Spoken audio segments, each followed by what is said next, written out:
Hello, readers. Welcome to this next chunk of lessons. I'm so excited. You've been working so hard on writing about your reading and using your notebook as a space for you to grow ideas. It's been amazing.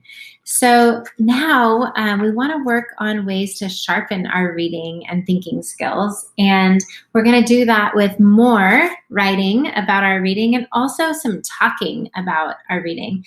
You'll have an opportunity to work in book clubs and to talk about your ideas. And that's going to be another new way for you to grow as a reader.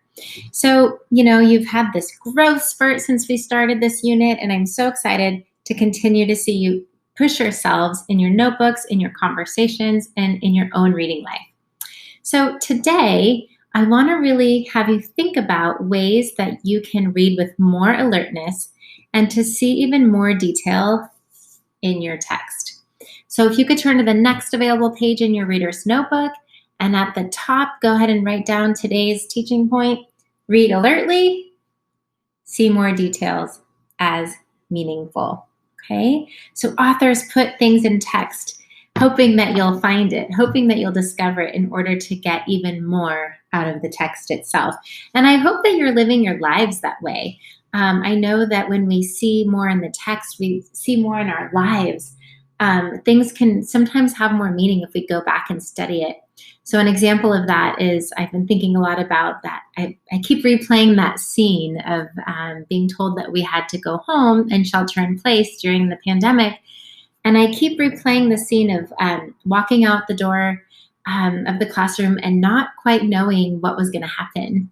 And as I replay that scene in my mind, I've learned to get more out of that and understand the meaning in that. And that was the very first moment or the beginning of kind of this uncertainty that we would be living in. And so when I think a little bit more about that scene and study some of the details of literally the door closed and I didn't quite know where I was going and what was going to happen, and I replay that scene and know that there was more to that.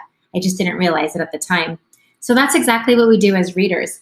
We might go back to a certain part of the text. We might pull out a quote. We might pull out a scene, a chapter. We might summarize a part and feel differently about it and reread it and find the details in there in order to think differently about it. So I want to draw your attention to this work that you'll be doing as we move forward with this unit and thinking about theme. So I want you to think about theme and ask yourself, what seems to be the big themes in the book that you're reading? Can you figure out a couple of themes that are especially significant and find out which ones are best supported? So you might have a couple theme ideas. You might read on and find out that maybe that wasn't the most relevant one that the author wanted you to get out of the text. So to think about your themes, what you can do is tie together several significant parts of the story and add them up to see what it means. I know themes are shown not only by the content of the text, but also in the way it is written. A lot of times an author will write something a certain way in order to get us to think differently about it.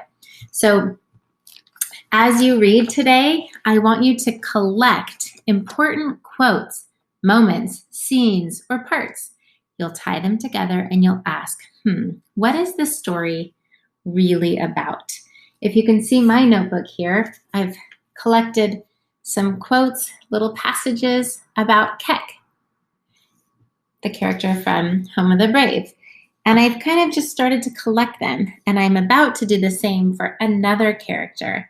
And then I can go back and ask myself, what is the story really about? I might go back and just reread a scene and say, what is this scene really about? And can I actually pull out some of the important themes? So by reading with alertness, we see the details as meaningful, and that's going to help you to go back and add them all up to determine some of the themes that the author wants you to get out of the text. Okay? Your notebook may end up looking something like this. Here's a student, her name is Annie. She writes to see more in her text, Walk Two Moons. You can see she had a little sticky note, Post-it note idea. She took that and grew her thinking, wondering, pushing herself, trying to determine if that might lead her to one of the themes of the text. And you can see she's starting to think about this idea of hope. Okay, readers, so go off today, read, be alert, look for some of the details, collect some of those details, quotes, scenes, moments in your own notebook so that you can start to find out, what are some of the themes that seem extra important in this text? Happy reading!